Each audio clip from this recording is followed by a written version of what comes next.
On ne sera jamais la mère parfaite, la femme parfaite, la maîtresse parfaite et, euh, et la working girl parfaite à la fois.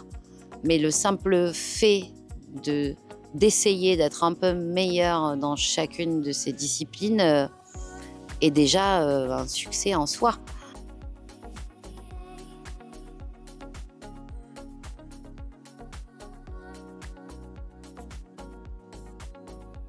Bonjour, je m'appelle Olivia Ruiz et voici Bamos, mon dernier roman. 75% du temps passé avec son enfant se déroule avant ses 12 ans. En quoi ce chiffre va bouleverser votre vie jusqu'à en faire un roman initiatique? Eh bien oui, ce chiffre a bouleversé ma vie. Je crois que l'idée du roman commençait à germer quand je tombe sur cette stat. Et cette stat, je la découvre à l'aube d'une tournée de plus de 100 concerts qui va démarrer. Donc je ne vous dis pas le vertige en réalisant que mon fils a 9 ans et demi à l'époque et que je vais partir quasiment une année, enfin avec des allers-retours toutes les semaines, alors que si peu de temps me reste avant ces 12 ans. Donc voilà, effectivement, ce choc, je pense qu'il nourrit l'urgence d'aborder ce sujet-là et pas un autre à cet instant T de mon existence. Ouais. Un roman d'Olivia Ruiz ne serait pas le même sans le café du village de Marseillette, vrai ou faux? Alors ça, c'est au lecteur qu'il faut demander.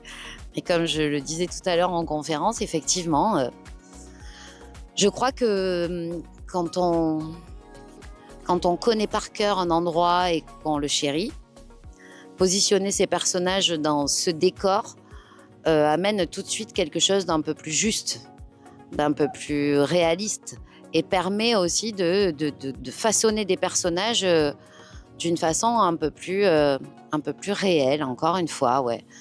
Donc voilà, j'ai grandi dans ce café jusqu'à l'âge de mes 10 ans. Ce sont mes parents, mes grands-parents et mes oncles qui le tenaient. J'ai été élevée à l'africaine par un village entier et j'ai adoré ça. Et c'est ce que j'aurais adoré d'ailleurs, moi aussi, offrir à mon fils, même si on n'était pas tout à fait dans un contexte propice à ça, mais voilà.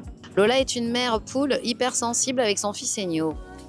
En quoi cela pourrait être votre double fictionnel? Bon, alors là, sur cette partie-là de mon personnage, c'est précisément le point commun que nous avons toutes les deux.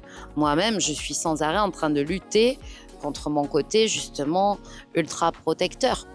Et mon fils, comme Enyo avec Lola, m'apprend à être une maman à sa juste place et pas un espèce de pégousse, comme on dit chez moi. Alors un pégousse, c'est quelqu'un qui te colle, tu sais. Oh là là, il est pégousse celui-là, ça veut dire qu'il est toujours collé à toi.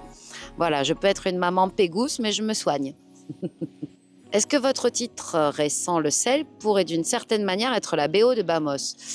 Certainement, puisque cette chanson, elle est là à la fois pour déculpabiliser les parents et leur dire à quel point, pour tous les parents, c'est un job difficile à exercer que celui de parents, et en même temps pour raconter cet amour inconditionnel et à quel point ces enfants nous apprennent et ramènent le soleil quand le ciel est noir, si on sait regarder avec justesse, encore une fois. Donc oui, ça pourrait.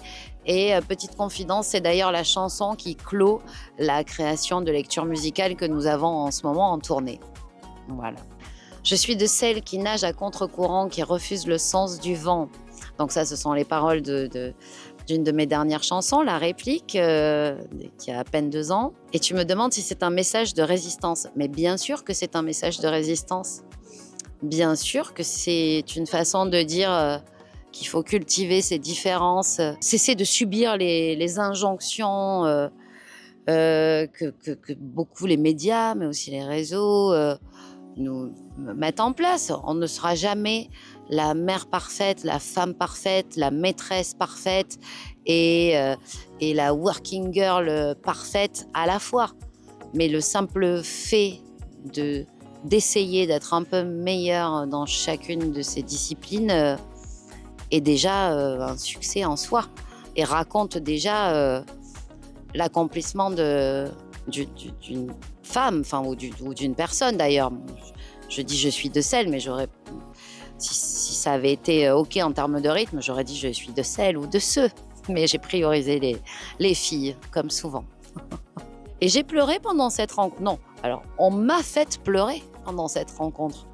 Oui, une jeune fille a pris quelques minutes pour dire ce qu'elle ressentait en me lisant et c'était fort. C'était fort. Elle était au bord des larmes, elle m'a fait pleurer et tu es en train de me faire repleurer. C'est là que s'arrête cette superbe interview très fun.